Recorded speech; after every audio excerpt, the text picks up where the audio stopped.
Hi everyone, good morning. This is Dan. Welcome to Engelgeist. For those of you that are new, welcome. For those of you that are returning, welcome back. For those of you that support me over on Patreon, thank you so very much for your subscriptions. This is the weekly forecast. It was originally created for Sunday the 30th of April through Saturday the 6th of May. It is not solely set for that date. If you're seeing it on a different day and it makes sense to your situation, by all means utilize the reading. If it doesn't make sense, that's okay. Nothing's broken or wrong. It just means you're working on something different at this time. Each of these cards that I pull should represent for a day, 2 or 3 of the week. Some of you may experience all of these cards and then some. Some of you might experience just one of these cards throughout the week. It's really kind of a take what you need and leave the rest situation. For those of you that are new, please check out the drop-down menu underneath any of my readings. In there is just some housekeeping rules. Things I want you to think about when utilizing the channel, what decks I'm using, how to follow me on social media, either via Instagram or my Facebook business page. If you want to contact me for a private reading, those would be the places where you would reach out to me. Know that I will not reach out to you to sell you a reading. You would have to initiate contact for that. I do not hit people up to sell them readings. So if somebody reaches out to you, know that that's not me. And then easy ways to support the channel. You can do so by hitting the thumbs up button. That greatly helps. Excuse me. Subscribing to the channel and hitting the notification bell. Leaving me a question or comment on the video. I do read them all and really appreciate them. And also sharing the video out, letting people know that I'm here. That also helps me. So, we do have, I believe, when is it this week? We have a full moon on Friday in Scorpio, and I believe it is a lunar eclipse. So it should be a rather intense full moon, especially with it being in Scorpio, because Scorpio, first off, the moon is, related to our intuition and our emotions, obviously, but Scorpio is a highly psychic, highly emotional, deeply emotional, actually, sign. So if we find ourselves feeling all kinds of feels around that time, don't be surprised, don't be thrown off. It's the time is rife for deep diving into our emotions, our psychic awareness, our intuitions, gut feelings, things like that. So be prepared. And full moons are always about like that cycle of release, and then coupled with the eclipse action of it all, it's probably going to be a little bit more intense than normal. So just be prepared for that as we move into this week and go through, whatever it is we're experiencing. I do speak in broad terms in these readings. You have to figure out if and where it fits. So just keep that in mind. So the first card out for the beginning of the week is Transformation. I love this card. What is Transformation, though? Oh my God. Give me 1 second. Transformation. I'm like digging through. I can't think of what the 13th card of the Major Arcana is. 1 second, guys. I'm totally going through because Collette Reid has renamed these cards. And so, what is... it's early, and I am not sure. No. Strength. Is that correct? I think this is the Strength card. Let me make sure. That's so strange to me. Give me 1 second, guys. Sorry I'm not better prepared for this. I just want to make sure that that is indeed the correct... Oh no, it's Death. Oh my God, I would have been wrong on that. I don't know my Roman numerals. I was looking at the Rider-Waite and I saw the VII and was thinking it was 13. Okay, so this is Scorpionic energy at its finest. It's the Transformation card or the Death card. The thing about Death card, oftentimes people freak out about it, but it is about transformation. It is about a situation shifting, changing, ending. It's not necessarily a bad thing. this transformation, it being Scorpio energy, this could be a transformation of our emotions, how we feel, how we intuit around situations, what we do in these situations. I love that this is depicted by a young girl. And it's like she's blowing these leaves or fire or whatever. She's creating something new here within her hands. Her attention is solely placed on it, right? So she's very intent on it. And the fact that it's a young girl gives me this indication, obviously, of that idea of youth or rebirth, right? So we might find ourselves looking at a situation, a relationship, a person, something that we're dealing with through maybe new eyes, I don't want to say youthful, but because this is a young girl, there is this opportunity for us to get a new, fresh perspective on our lives, the direction we're heading, the choices we're making, whatever it is, and changing those things in a very powerful way. This is major arcana energy, right? It is card number 13, which numerologically falls to a 4, which 4s are always, to me, about solidifying foundations and getting more stable in our lives. So ultimately, this may feel slightly disruptive at first, or transformative is a better word, but in the shifts and changes and in the focus that we keep, we end up sort of, in my opinion, guiding or steering the transformation maybe in the way that we choose, in a way that potentially works for us. This young girl makes me think we may not know exactly how it's going to guide or steer, but we're willing to step up to the helm and take the reins and take action and allow the transformation to take place, and then build from whatever assets, situations, feelings that we have within our life at this time, right? So I feel actually rather empowered here. It feels like this sort of, and I know in the last few weeks I've been talking about this sort of energy of rebirth. That's kind of what this feels like to me, is something is being reborn, transformed, and that's the youth of this young girl, is allowing that rebirth or that change to indicate to us what our next steps might be, what our next choices might be, what we may want to do. She almost gives me a little bit of Page energy with her youthfulness. So remaining open to the change and not fighting against it is going to be key, and it will be what empowers us through this transformation. I love how her hair is lit, like the sun is here and the moon is here, like there's light and dark in this. So we're also seeing the situation maybe from a new perspective, but it's all inclusive, or it shows us both sides, maybe of ourselves, of the situation, of our relationship, of another person. And from there, we can indicate what needs to change, or we can allow what needs to change to actually shift, to bring us into hopefully a state of rebirth and maybe more firmer foundations moving forward. Let's look at the midweek card. We have the Four of Air. So she's grown up. Let's just say that. That's the first thing I noticed. This young girl is now an adult angel. She's grown up into her own spiritual awareness and well-being. Air is represented by Scorpio, or transformation is represented by the emotions in the sign of Scorpio, right? The Four of Air, the Four of Swords, would be our mind, right? Or how we communicate. The Four of Swords is about inner healing, mental healing. And again, we have another 4 going on here. This 13 goes down to a 4, and this is also a 4. And when I was talking about stabilization of foundations, or where we're at by the midweek mentally, I think that we may feel more at peace with where the situation is at, or how the situation has transformed. The Four of Swords is about going inward, meditating, and finding healing mentally, so that we can clarify and solidify our thoughts around a situation, and then how we communicate within that situation. I definitely get, and there's a sense of peace to the Four of Swords. It's like a chosen peace, right? It's not something that we're forced into. It's something that we actually choose for ourselves. We go inward. We do the reflection. We do the thoughts. We take the inventory, and then we kind of clean it up as we go.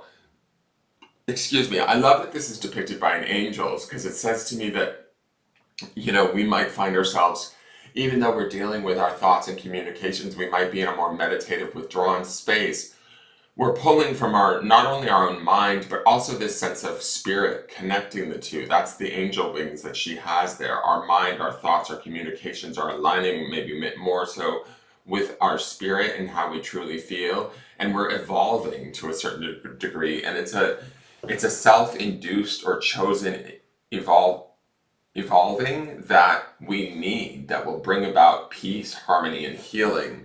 The last card is the Messenger of Earth.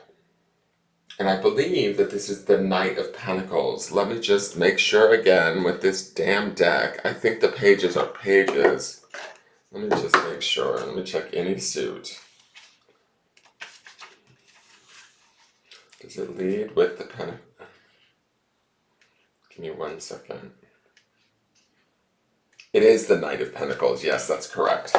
The Knight of Pentacles is a very stable, steady, grounded, discerning energy. Probably the most stable, centered, grounded energy in the deck. What I find is interesting here too is we have yet another woman depicted here. This time the woman has moved forward. She has her antlers, which antlers to me, the way that they grow on deer symbolically, I'm looking at it metaphorically or symbolically, they show the amount of years, the experience, the history the deer has been through. Like the bigger the antlers, the more sort of just life experience that deer may have. And oftentimes antlers can be an indication sort of a crown in a way, but also can indicate status in where a deer falls in nature, if that makes sense. And so there's something about this Knight of Pentacles that says, like I've taken the road, I've taken the experience, and from the experience I'm smarter. I'm not going to make rash decisions. I'm actually going to make very grounded, discerning decisions. I'm going to be steady in my pace and in my move forward. I'm going to choose wisely, not be rushed. And I think some of that energy of not being rushed is also in that Four of Swords in the midweek. Because we've clarified and stabilized our mind, our thoughts, and our communications, we're now ready to take action in the 3D world in a way that's steady, dedicated, slow even, but with precision, right? We're not making any decisions. We're not being pushed or rushed by anyone else. We're listening to our own barometer. And I'll say this, that Four of Swords, that woman in the Four of Swords has now moved more to the foreground in this depiction of the Knight of Pentacles. I feel like we're more willing to be seen for who we are. We're stronger in what we know. We're stronger in how we feel. We're stronger and more self-assured in how we create. Knights are about new messages or new awareness, and I think that the Knight of Pentacles shows us our strength, shows us our stability, shows us our groundedness, our centeredness, right? So by the end of the week, whatever has transformed in the beginning of the week, we've done the work mentally and even spiritually to lead us to a place of feeling really sound and secure by the end of the week in the decisions that we make and the steps that we take. We may not be moving so quickly, right? But we will be moving in such a way that we can be self-assured that we're moving in the right way in our 3D world, in the way that we need, rather than what maybe say the world requires of us or what others ask of us. And I feel very empowered here. I feel like we're evolving, right, with the depiction of the girl and then the two women, but we're also pushing ourselves a little bit more to the forefront and allowing ourselves to be seen.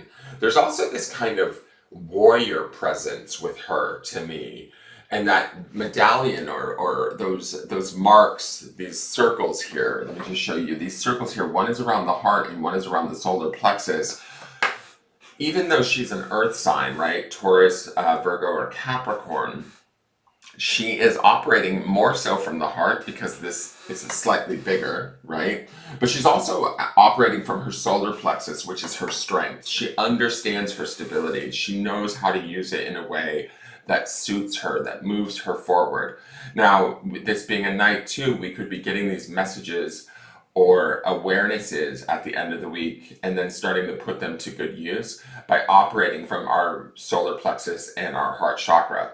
Our solar plexus is our seat of power, right? It's how we manifest in the 3D world. And any of the Pentacles cards are going to be about 3D manifestation. So I like that this is here for us at the end of the week, because whatever has shifted or changed for us, or whatever realizations have come to us and what clarity we've found throughout the week mentally, we're ready to begin to start to take, steady action, discerned action, grounded action towards what it is we need. And we're willing to be seen. And I really get this feeling, and excuse my language, but I feel like she's like, don't fuck with me, fellas. She's giving me this warrior vibe. Not that we're out there to fight, but we're definitely willing to stand in our truth, who we are, what we know, our power, not only the power of our solar plexus, but also the power and truth of our heart, because we've done the spiritual, emotional, and mental work. That transformation card is Scorpio, which is the emotions. And then I'm getting, mental from obviously the Four of Swords, but those angel wings give me a spiritual aspect to all of this. And then it all ties together sort of to a more 3D complete whole in this messenger of earth, or this Knight of Pentacles. So be prepared to stand in your power by the end of the week, and be really aware and embrace that power. Let's go to the Rose Oracle and see what it has to say. Oh my God, we haven't seen this card. The Holy Grail. I love it, because I feel like we're reaching the Holy Grail through doing this work this week. She is kind of in her Holy Grailness, like, look at me, I'm operating from my heart within my power, and I'm grounded and unshakable. The Holy Grail says, stop the endless searching, inner quest. So what I love about this is we have this blooming happening around, this is more lower on her, these roses sprouting out of like what I would perceive as her solar plexus, yes, and her sacral chakra, which is our emotions, our emotional center, our sensuality, our sexuality, our dream state, right? And I love that we have this bird flying, the gentleness of the deer. We have, this looks like it's more air pouring from her, but to me it almost looks like water, like the emotions pouring forth out of her also. There's an awareness or an inner quest, an inner understanding, a growth that I'm seeing through these women in the first three cards, that allows us to understand or tap into who we are, what we need, what our truth is. And this is our Holy Grail this week. This is our, I'm going to say this before I go to the clarifiers. This full moon eclipse in Scorpio could indicate some really deep transformation for us. And remember, moons have their like sort of shadow periods, a day or two before and after. So we might be experiencing this obviously throughout this entire week. We could be potentially transforming how we feel and tapping into like what would be our Holy Grail. The Holy Grail to me represents our own inner spiritual, emotional, mental truth, and then being strong in that at the end of the week and willing to start to take action, make decisions, and I don't think we have to defend ourselves, but I really get this warrior goddess from this Knight of Pentacles.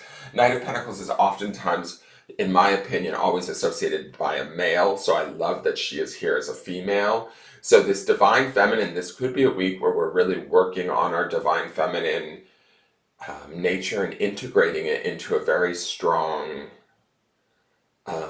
aspect of who we are, or what we do, or how we operate in the world.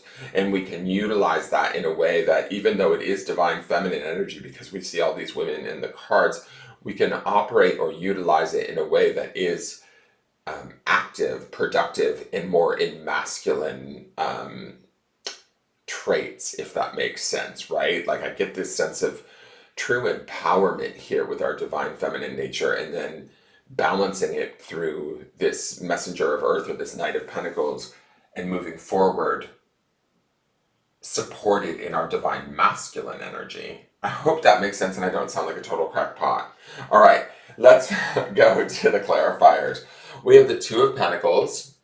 So this can be, juggling a decision, trying to figure something out. This could be associated with that transformation card in the beginning of the week, and also figuring something out with the Four of Swords. But once we make that choice, we ground in that choice and we figure it out. That's the Knight of Pentacles that we see. That's the inner guidance from the Holy Grail. This could be a situation that we've been tossing around or trying to figure out or make a decision between two choices, which way to go, what way to take, what thought to express. Whatever it is that we're doing, it affects our 3D world and our standing within it, but I think that looking at the previous cards, it affects us in a very profound and big way. It may, in the early part of the week, cause us a little stress or worry because we're like, do I go this way? Do I go that way? I don't know. But we will make that decision. We will be able to determine what our answer is. The next card is the Three of Swords. Interesting here.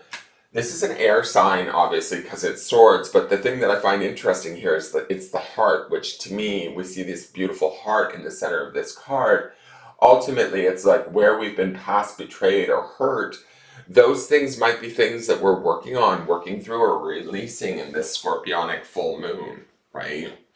These might be the deep dive emotions that we're dealing with and that we've been juggling and trying to decide around. Do I keep this? Do I not? I don't know. These things are up for review, let's say. That's a really good word. They're up for review this week. Do I think we are going to review them in a correct way and make accurate decisions around them? Indeed, I do. But it doesn't necessarily mean that they're like, easy or like we might not wince at the memory or the recollection of whatever it is that we are dealing with or looking at from the past, right? But as we juggle that and as we face it, we become more clear and more precise in what it is we want or how it is we want it, and that our inner guidance allows us to transform it, and then by the end of the week we become empowered in our new truth. The last card, oh Jesus, speaking of new truth, is the Fool. Fool is associated with Uranus, which is kind of an unpredictable planet, but he is also the beginning of the major arcana. So the Fool is about like taking the risk, doing the work, deep diving. Don't be afraid of making a decision or feeling the emotions, going through the scary thoughts, challenging yourself, and taking the time and space to honor the transformation that takes place, but also the sort of clarity of mind that we need and the inner guidance that we want to nurture during this time so that we can begin anew, right? The Fool is a card of renewal and new beginnings, excitement, taking risks, not necessarily listening to the status quo. And I kind of get this from all of these women in the previous larger cards. It's like it almost feels like to me the status quo, and again I'm going to swear, can go fuck themselves. This is me, I'm doing me, I'm deep diving, I'm searching for my own inner guidance, my own holy grail, and from there I'm empowering myself, I'm strengthening myself, I'm grounding myself in my truth, and I'm releasing the things that no longer serve me, or the past pains that have hurt me, the things that have confused me or caused indecision in my life. And in doing so, people might think of us as being like, oh my God, are you sure you want to do that? That might be the Fool aspect of the Fool card, but the Fool is like, you know what? I got everything I need. I'm willing to go on the adventure. I'm willing to take the risk. I'm willing to, the phrase right now, without risk, there's no reward, right? And I have to say, I'm using the word risk, right? Just because the Fool always stands on this sort of cliff. There is a little bit of newness, unknown, danger present, or feels like danger present. But the Fool is not, I don't get a sense of risk from these cards. I get a sense of ownership. The risky part is going in and diving into that ownership and taking hold of it and letting it transform us, allowing ourselves to shift and change and release whatever has been maybe holding us back or keeping us stuck in the past or unable to make that decision. The Holy Grail is like, there's a gift here for us that emerges us in a way that gives us a higher perspective, allows us to have a little bit more compassion with ourselves or maybe within a situation, but we're definitely transforming it, shifting it, and changing it and starting anew. Let's go to the grounding stone for the